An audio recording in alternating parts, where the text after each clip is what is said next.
तो सबको सलाम यीशु के नाम में। मेरी छोटी सी गवाही है जिस होपफुली सबको बरकत मिले उससे। मेरा नाम नसीर सरदार है और मैं पाकिस्तान से हूँ और मैं यहाँ पे 2007 से इंग्लैंड में हूँ।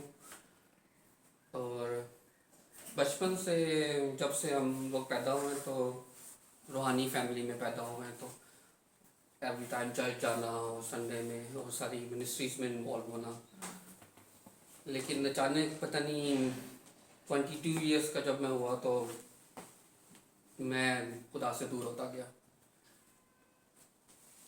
बचपन से यूथ मिनिस्ट्री में इन्वॉल्व होना, संडे स्कूल में जितनी पैशन था खुदा के लिए, वो सारा जाके 22-24 इयर्स की लाइफ में सब मेरा दिल ही नहीं कर रहा था कुछ करने को, वापस चर्च जाने को। लेकिन जब आप क्रिश्चियन फैमिली में होते हैं तो वो आपकी सारी फैमिली आपको फोर्स करती है चर्च जाने के लिए। इसी तरह बस सर्कल चलता रहा तो मेरे घर वाले तंग आके उन्होंने मुझे इंग्लैंड भेज दिया। एक दिन मैं बैठा हुआ था तो मेरा वीज़ा वैसे ही लग के आ गया। मैं छत पे लेटा हुआ था तो मुझे बताया वगैरह उन्होंने मेरा एप्लीकेशन अप्लाई कर दी। वो भी खुदा का एक मकसद था। और फिर मैं अपने भाई के पास आ गया यहाँ पे। फिर खुदा का मकसद ये था कि मैं लंदन मूव हो जाऊँ। फिर मैं 2-3 इयर्स अगो मैं होली नेशन के साथ इन्वॉल्व हूँ और वहाँ पे मुझे बहुत कुछ सीखने को मिला, स्पेशली वर्शिप में, स्पिरिचुअल लाइफ में।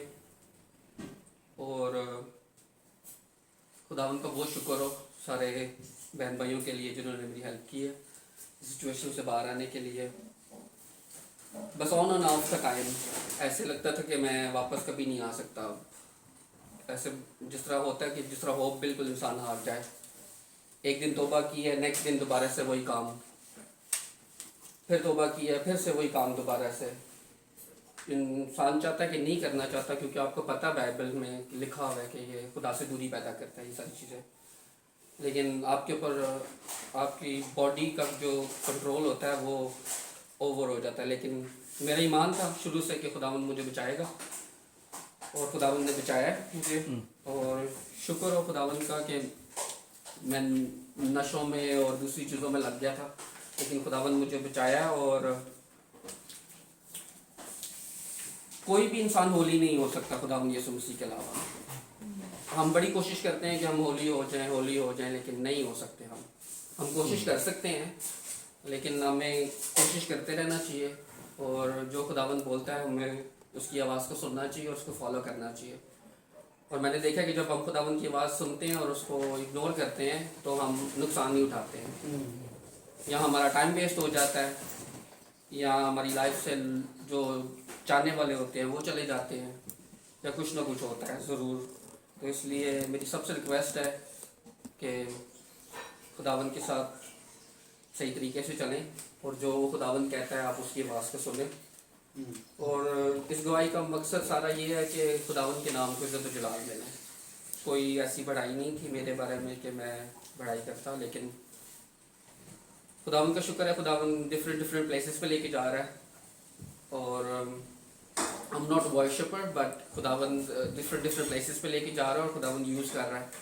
और मैं भी कभी कभी शौक हो जाता हूँ कि ये हो रहा क्या है लाइफ में, क्योंकि वही मैंने आपको बताया ना कि हर कोई इंसान परफेक्ट होने की कोशिश कर रहा है और हो नहीं पा रहा, क्योंकि हमारा यकीन हमारा अपने ऊपर होता है।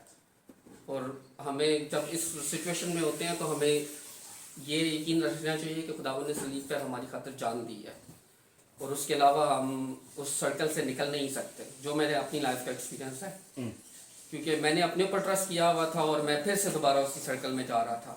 तो जब मैंने सारा ट्रस्ट खुदावंद पे दिया है तो फिर मैं उस सिचुएशन से बाहर निकला हूँ। और यही सारी मेरी गवाही है और खुदावंद का शुक्र हो, खुदावंद मुझे इस्तेमाल कर रहा है और खुदावंद के नाम के साथ